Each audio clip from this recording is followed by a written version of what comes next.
Hello everybody, this is Neanderthal Gaming and welcome back to Minecraft. Today in this episode I will be giving a brief starting tutorial on the regions functions for world edit in Minecraft. And so if you don't know what world edit is, it is a mod you have to install via Forge, which I will show.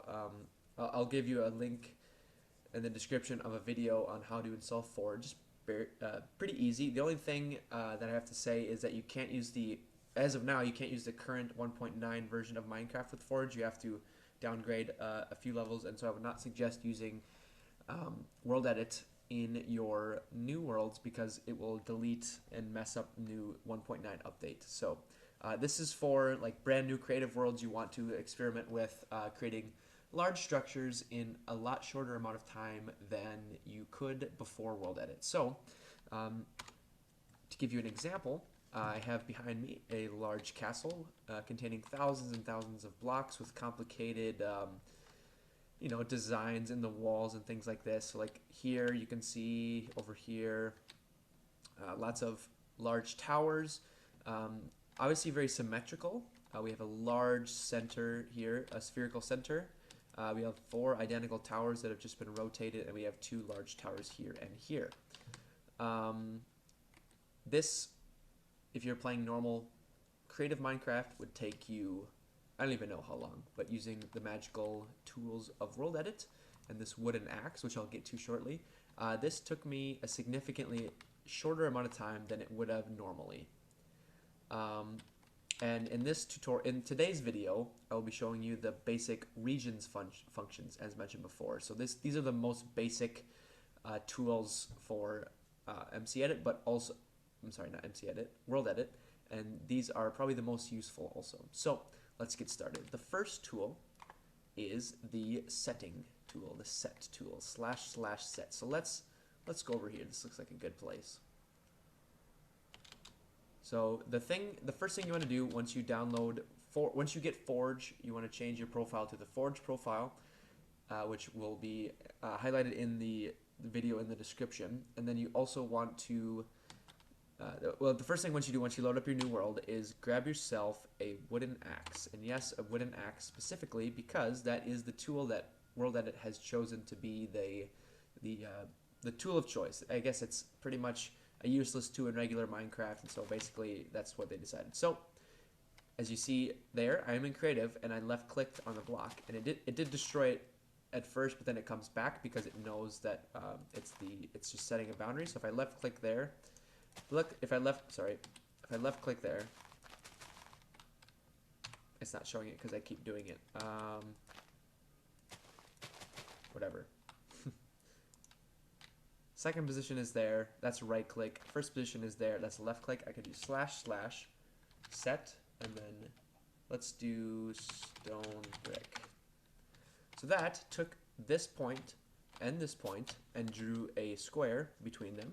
So if you can imagine, I have a point here to point here. It didn't just draw a diagonal line, it drew a square, a complete square, or rectangle, I guess. And when I did the // set, it changed all of the grass and the air and the shrub blocks into the block that I chose. So I can undo by going // undo.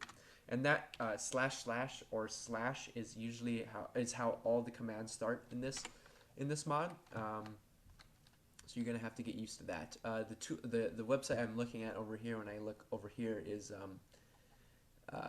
just the World Edit Wikipedia page. Not Wikipedia. The World Edit Wiki page. I'll put a link in the description for that as well.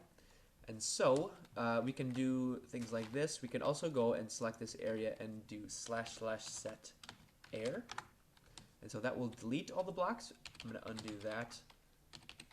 Undo. And I can also do // set 0. And that will also delete the blocks. So you can do either air or 0, and that will delete all the blocks. And that's a pretty useful tool when you're trying to, flatten an area, or I mean, even like let's say right here. Let's fill in this little hole right here. So let's select this block, and let's go down a few, and set second position down here. We can come back up here. We go // set grass. And that will fill in that hole nice and quickly. And that is solid. You don't have to worry about a layer underneath being, you know, dark and spawning mobs, stuff like that. Simple as that.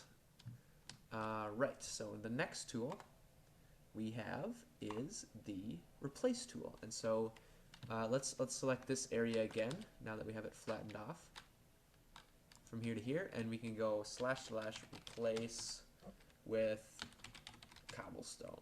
And notice I'm putting a space after the command. So / replace is the command, and then after I'm giving it a criteria of what to replace it with. So that replaces it with cobblestone. You might say, well, that's just the same as setting. Well, if I go / replace with cobblestone, comma, space, stone brick. Oops. / replace. Okay, so what that did was I took all of the cobblestone in that selected area and replaced it with stone brick. What I wanted to try was replace gravel, comma, sand. Is that how? Yeah. So if you do / camel, comma / replace space, first block, comma, no space, second block, it will do a random 50-50 or 30-30-30. I'm sorry. However many blocks you put in that line of commands, like sand, comma, gravel, comma, stone brick, it will do an even distribution randomly as well as it can of those blocks. So let's try 3 of them. Let's do / replace sand, gravel, and stone brick. So see, that added another third. They're all a third of this area. So let's undo that, and let's undo it. Let's undo 5 times. All right, so that undid the last 5 things I did. You can only go up to 10, so be careful when doing that. So that is the replace tool. Also, as I showed you before, on accident actually. So over here, I was messing around with the sphere brush tool, which I'll show you in a later episode. And I accidentally put a large sand sphere on top of this tree, and I did not mean to. So let's build out a little cube here. So let's start with this corner and go all the way up to this corner here. And let's make this our selected region. And now what we want to do is we want to maintain this tree, but we want to get rid of the sand without having to break every single block. So let's go / replace sand, comma, space, air. So this will take all of the sand in the cube rectangular prism that we selected and replace it with air. So this should disappear. I see we missed a little bit, so we can just knock all that down. That was just because I did my selection wrong, but the tree is still here, and the cobblestone is still here. We just got rid of all the sand. So that's a nice and easy way to do that. Next is the building walls, and so the wall tool. So a useful, let's see, let's try to find an area that this would be useful for. So let's say we have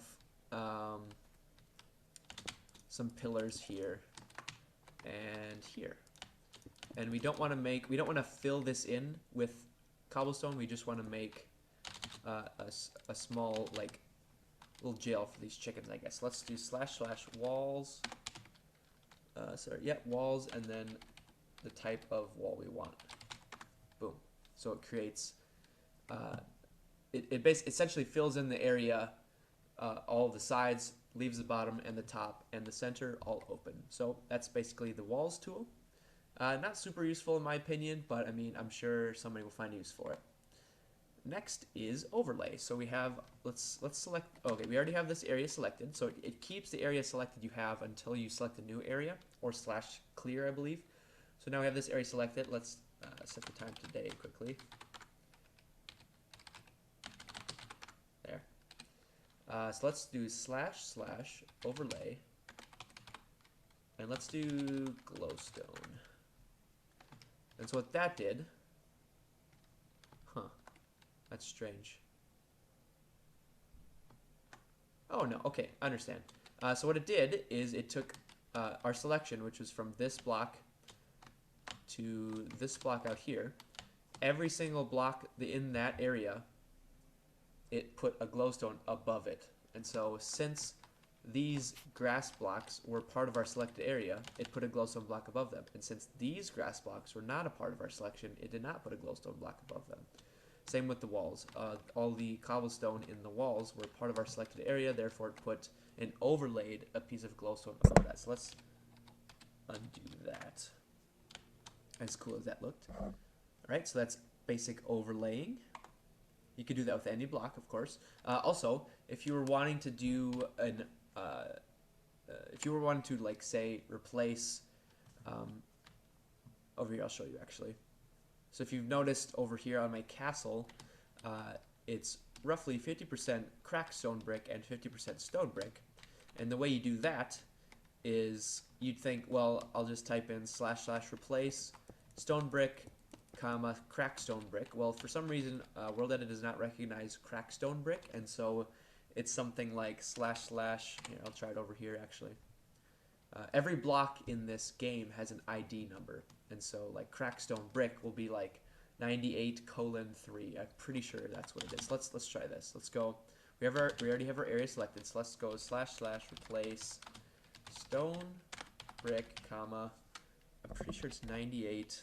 Oops, 98:3. Oh no, that was chiseled stone brick. Okay, so what that did is it chose chiseled stone brick, and so the way you get those ID numbers is you have, the way I did it was I just Googled Minecraft ID numbers for blocks and popped up a web page with all the blocks listed and all their ID numbers, just in case you wanted to do it without typing the name in. So that's how you do that. I'll put a link for that website in the description as well. So next we have stacking, and so now we have our area selected. I'm actually going to delete all of these blocks because I don't want those stacking. So we have our area selected, our nice random wall here with chiseled stone brick, and we're going to / stack. We're going to choose how many we want. I'm going to say 5, and we're going to choose the direction, which is up. And so what it did is it took our area and it put it on top of itself, stacking it 5 times, creating a large tower. And so if you want to, like over here, let's say you had the first floor of a house and you really like how it looked and you wanted to make it, or like a skyscraper. Let's say you designed one floor of a skyscraper, you put in a ceiling, which will be the floor of the next, floor. And you don't want to build, you want to build a 50-story skyscraper, and you don't want to build 50 floors. Well, you build the first floor, you select it, you stack 50 times up, and you have you solve a 50-story skyscraper. So that's kind of useful for. You could also go / stack. Let's do 3, and let's do north. So what that did is that took the selection north, and you can tell if you're facing north if you press F3, and if you look in the left-hand column, in the second chunk, it says XYZ, it says block, it says chunk, and then it says facing, north. And if I look over here, it says east, look over here, it says south, and look over here, it says west. So that's how you know which direction you are facing. Also, in Minecraft, it follows the rules of Earth, and that the sun, well, you can't really set it, and let's do this, / set 4,000? I didn't do anything. / times set 10,000. So if I press F3 again, this is south, the sun is setting in the west. So that's another way to remember it. Rises in the east, sets in the west, whatever. If you know that, you can do it. Also, you can just press F3 and look around. So I'm going to undo all those. Let's undo 2. Oops. Undo another one. There we go. Okay, so that's stacking. Very useful for repetitive designs. Basically, just whatever your imagination come up with, that's a useful tool. Moving. This is another useful tool in case you will have an entire castle like this one and you accidentally placed it 1 block to the left and you have to tear it down, otherwise your building is ruined. Well, you don't have to worry about that because there's the move tool. And so if I have this area selected again, and I want to move it 1 block to the south because I wanted it more in the center of this hill rather than off so close to this edge. So instead of redoing the whole thing, I could do / move, and that is, you do the number of blocks first. So let's go 2, and let's go south. And so you just saw it inch along there. That's basically it. A very useful tool for moving large objects in case you place them in the wrong area. Simple as that, the move tool. Right. Next is the smooth tool. This one is a little weird, so if we go, let's go over here.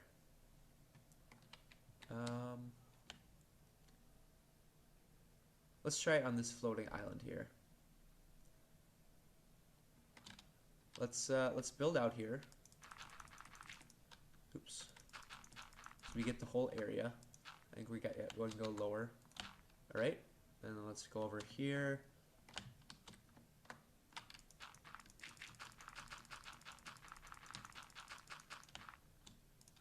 All right, and we have our first position. Oops, that was a mistake. First position and second position. So let's do, change the time of day again. All right, let's try this. // smooth.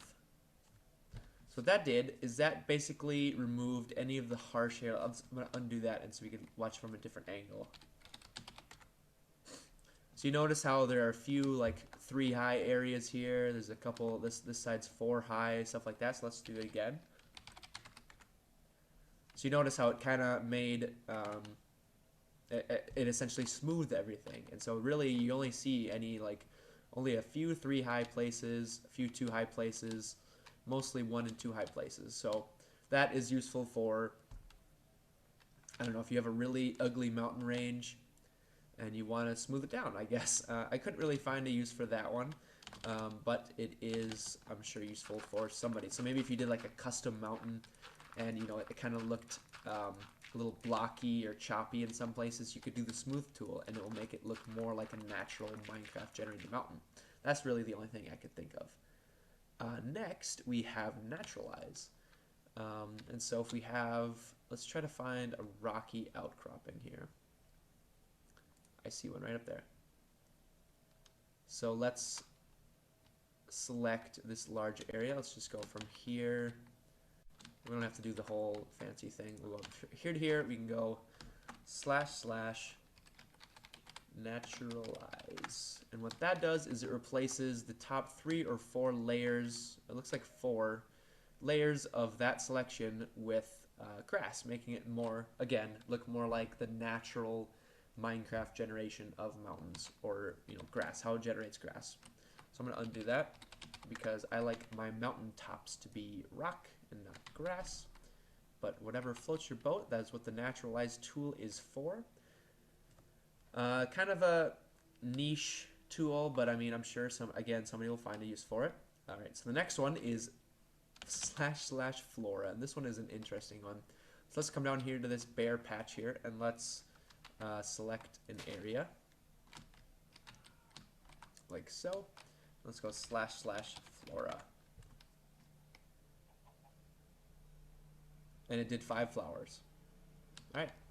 It also did some grass, I think. So let's select a bigger area, actually. Actually, it seems like it would be good to go in a creative world. So let's go into creative world, because that already had grass and such on it. So let's go to flat creative for forge. This is where I built the castle, by the way. I built the castle in this creative world. Oh, it did work. Okay, so I was trying to I tried to move it up 5 and it crashed because it was such a big object, but yeah, so there it is. I just was trying to practice some of this stuff before the video. So let's select the large area here. Let's go over here and all the way over here, and let's go // Flora. So there you go. It just sparsely populates it with basic flowers of that biome, I believe. So since we're in a plains biome, it's only going to get these basic roses and stuff like that. So that is the Flora tool, and we have one more thing for the regions section of World Edit. So this one,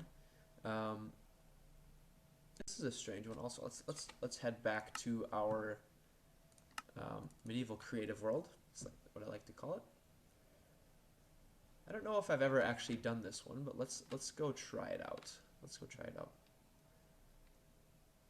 Let's do it on this poor unsuspecting island thing right here. So we're gonna grab an area. Perfect. All right, let's do slash deform. Too few parameters. Slash deform 2. All right. I'm not gonna lie, I do not know what this one does. It says applies a user-defined transformation to a region. Okay, rotating, turning your beloved cathedral into a Dali piece. Whatever else you can imagine. Yeah, I'm not sure about that one. So if you want to look that up, I would go to the website in the link below. Other than that, that will be episode 1 of World Edit. So I hope you enjoyed. Make sure to like and subscribe. I am a very small YouTube channel trying to grow my subscriber base. Feel free to leave suggestions, any ideas you have for me, and make sure to check out my other videos. So thank you all for watching, and I'll see you in the next one. Bye-bye.